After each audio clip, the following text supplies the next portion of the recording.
Section 9.5 is factoring difference of squares. We're going to start to look at some special patterns here with factoring now.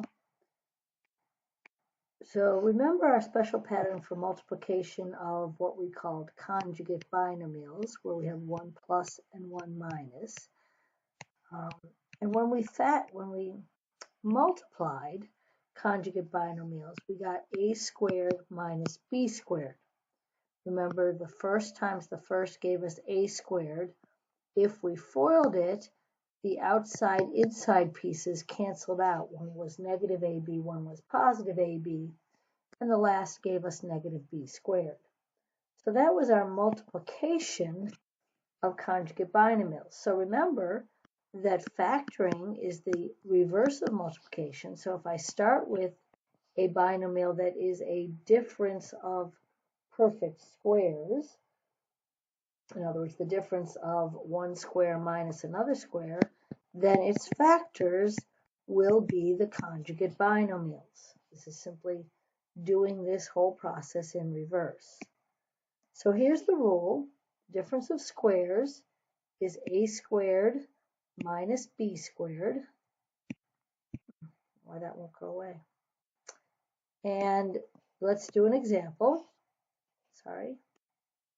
So a squared minus b squared, when we factor this, we get, as I said, a minus b times a plus b. So let's look at an example. X squared minus 9. The first term is x being squared.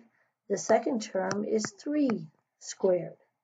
So my factoring here is x minus 3, x plus 3. And remember, anytime I want to check a factoring, all I have to do is multiply.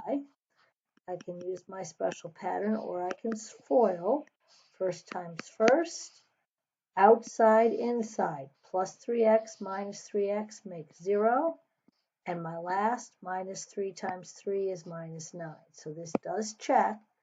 The factors of x squared minus 9 are their conjugate binomials, x minus 3, x plus 3. Here's another one. The first term here is 2x being squared minus, again, 3 squared. So my factors are 2x minus 3, 2x plus 3. Again, my conjugate binomials. The key here is to recognize this as a binomial that fits the special pattern difference of squares. Here's another one. Now this is a binomial again, but 8 and 50 are not perfect squares.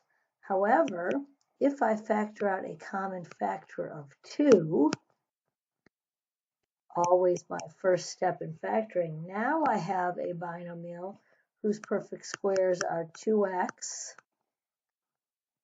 and 5.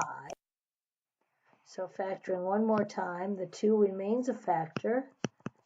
2x minus 5, 2x plus 5.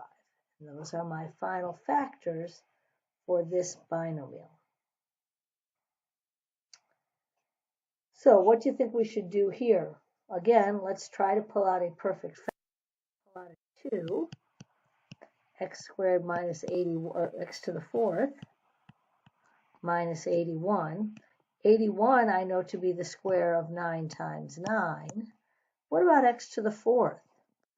X to the 4th is x squared squared. So the two things being squared are x squared and 9. Back this up. So now I have 2, x squared plus 9, x squared minus 9. My key is to always factor completely. 2 is a monomial, cannot be factored any further. X squared plus 9, although those are perfect squares, they are not the difference of perfect squares. And when we have a plus sign, we can't factor that. But this can be factored again, and the perfect squares here are x and 3. So my final factors are all 4 of these, a monomial and 3 binomials. Factoring completely until we have everything as a prime factor. So again, factoring completely. First, we have to make sure that all the factors are in simplest form, that nothing can be factored out. Pull out all the GCFs first to make factoring easier. There's always a good hint. And be sure to look for special patterns, especially the difference of squares. And in the next section, we're going to learn some new special patterns. So here's a big one. Let's see what we can do. So looking down the line, I see that 5 is a factor of all of them, leaving behind x cubed, 3x squared, minus x, minus 3. No more common factors because the last term does not have an x, so now I'm going to use my grouping. 5 is still one of my factors. In the first group, I can pull out an x squared, leaving x plus 3.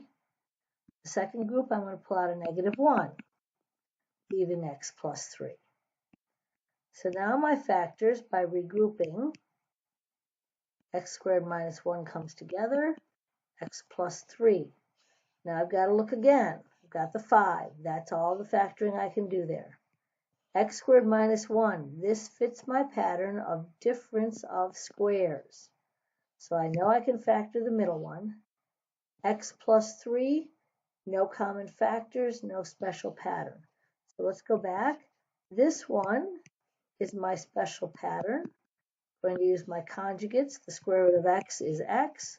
The square root of 1 is 1. X minus 1, x plus 1. Okay, so that's how we factor completely. Go through all of your steps. We're going to practice these a bunch. So again, as we have done before, we are going to solve equations by factoring. So here's an equation now. Again, there's my special pattern. So that factors to x minus 4, x plus 4. Since I have my equals 0, each factor individually can be set equal to 0. Solving, I get x equals 4, x equals negative 4. And those are the two solutions. All right, let's try a word problem. A corner is cut off of a 2-inch by 2-inch square piece of paper. So I'm going to draw a 2 by 2 square inch piece of paper. The corner is x inches from a corner. So inches from a corner, I'm going to cut off a little triangle, and it's x units from the corner. Write an equation that represents the area A after the corner is removed. So just this part here. What value of x will result in an area that is 7/8 the area of the original? All right, so I've got a bunch of stuff going on here. The first thing I want is an equation that will represent the area A after the corner is removed. So after I take this piece away, the original paper was 2 by 2, which is 4 inches. I'm going to take away this triangle. I know it's a right triangle, so I can use my formula 1/2 the base times the height. The base and the height of this are both x units. And I want to find an area that will result in, that will equal 7/9 the original. Well, I already know that the original was 4, so this should equal 7/9 of 4. Let's do some cleaning up. 4 minus 1/2 x squared equals 28. Remember, to solve this quadratic, I want to move everything to one side. I'm going to move it over here so that my x squared term will be positive. So adding 1/2 x squared, I have a 28/9 over here, and I'm going to subtract 4. If I subtract 4, that's the same as subtracting 36/9. So common denominator. So I've got 0 equals 1/2 x squared minus 8/9. Now, to solve this, I need to factor. The problem is that I've got some fractions here. So in order to eliminate the denominators, we have done this before, I'm going to multiply by the multiple that's in common. So I'm going to multiply both the top and the bottom by 18. 0 times 18 is 0. 18 times 1/2 is 9. 18 times negative 8/9 is negative 16. Now I have a special pattern. I hope you see it. So 3x, perfect squares, 3x minus 4, 3x plus 4. I take both of those and set them equal to 0.